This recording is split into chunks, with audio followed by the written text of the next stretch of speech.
तीन आदमी इकट्ठे सफर कर रहे थे।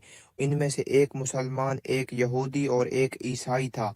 रास्ते में एक गांव में उन्होंने क़याम किया। एक नेक आदमी उनके लिए शहद के हलवे की एक काब ले आया।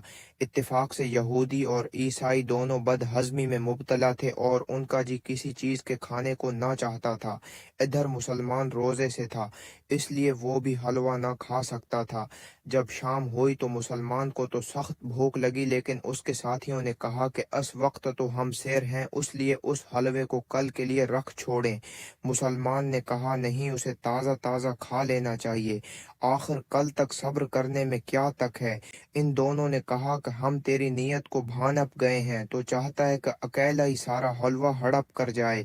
मुसलमान ने कहा कि दोस्तू, हम तीन आदमी हैं, चूंकि हम में इख्तिलाफ राय पैदा हो गया है, इसलिए बेहतर ये है कि इस हलवे को आपस ही हड़प कर लें, मैं बांट लें, फिर जिसका जी चाहे अभी खाए और जिसका जी चाहे कल के लिए रख छोड़े।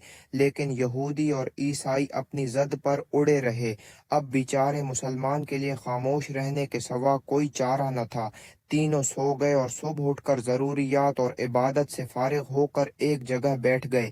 एक ने कहा कि रात को जिसने जो ख्वाब देखा हो वो भला कम वो कास्त बयान कर दे, जिसका ख्वाब सबसे अच्छा हो वो सारा हलवा खा ले।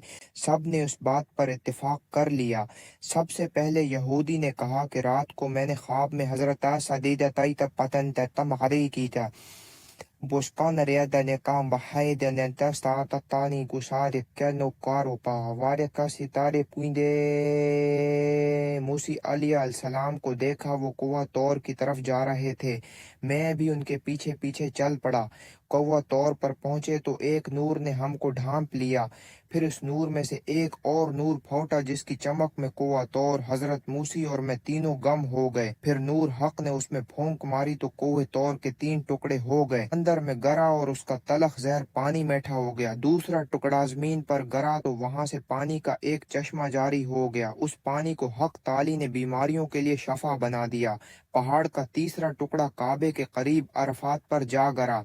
फिर जब मुझको होश आया तो मैंने देखा कि तौर अपनी जगह पर कायम था, लेकिन वो हजरत मूसी के पांव के नीचे बर्फ की तरह पिघल रहा था और उसकी बुलंदियां पस्तियों में तब्दील हो रही थीं। फिर मैंने हजार अनबिया और फरिश्ते देखे जो तौर की तरफ आ रहे थे। गरज यहूदी बड़ी देर तक उसी कसम की बातें बनाता रहा। जब वो खामोश हुआ तो ईसाई ने अपना ख्वाब बयान करना शुरू किया। उसने कहा कि मैंने ख्वाब में हजरत मसीह की जियारत की। मैं उनके साथ चौथे आसमान पर गया और वहां ऐसे ऐसे अजायबात देखे कि जबान उनके बयान करने से आजिज है। बस यूं समझो कि उस दुनिया की चीजों को इन आसमानी अशिया से कोई निस्बत ही। अब मुसलमान की बारी आई।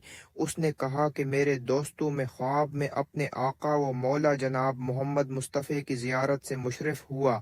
वो सरदारों के सरदार, दो जहान के बादशाह, हादी अकरम फख्र को नींद आपने मुझसे फरमाया कि तेरे साथियों में से एक तौर पर गया है और हजरत मूसी के साथ इश्क इलाही में मशगूल हो गया है। दूसरे को हजरत ईसी साहब कुरान चौथे आसमान पर ले गए हैं। यहाँ अब तो अकेला रह गया है, उठ और उस हलवे को खा ले। इन दोनों को तो बड़े मर्तबे हासिल हो गए और वो फरिश्तों में जामले हैं, तो यहाँ आजिज और दरमांदा होकर बैठा है। उस हलवे की काब पर ही कनात कर। ये सुनकर यहूदी और ईसाई दोनों के कान खड़े हुए और उन्होंने कहा, ए बेवकूफ लालची, क्या तो सारा हलवा खा गया है? उसने कहा, साहबू, जब मुझको मेरे आका व मौला दोनों जहान के बादशाह कोई हुक्म दें तो मेरी क्या मजाल के आपके हुक्म से सरताबी करूं। ए यहूदी, अगर तुझको हजरत मूसी कलीम अल्लाह कोई हुक्म दें तो क्या तो उसके मानने से इनकार कर देगा? और ए ईसाई, तो हजरत ईसी का हुक्म मानने से सरताबी कर सकता है। अगर तुम अपने पेशवाओं के किसी हुक्म को नहीं टाल सकते तो ये कैसे मुमकिन था कि मैं अपने आका व मौला फख्र अनबिया के हुक्म से सरताबी करता। मैंने तो हुजूर के हुक्म की तामील में वो हलवा फौरन खा लिया। ये सुनकर वो दोनों एक जबान होकर बोले कि खुदा की कसम, तेरा ख्वाब सच्चा है। तो ने जो कुछ देखा है वो हमारे 100 ख्वाबों से भी अच्छा है। तेरा ख्वाब ऐन बेदारी है, क्योंकि तो ने ख्वाब में अपनी मुराद हासिल कर ली। तेरा ये ख्वाब तो अनबिया के ख्वाब की मानंद है जो कि बेताबीर सच्चा हो गया। नहीं, गरज उसने भी जमीन आसमान के कलाबे मिला दिए।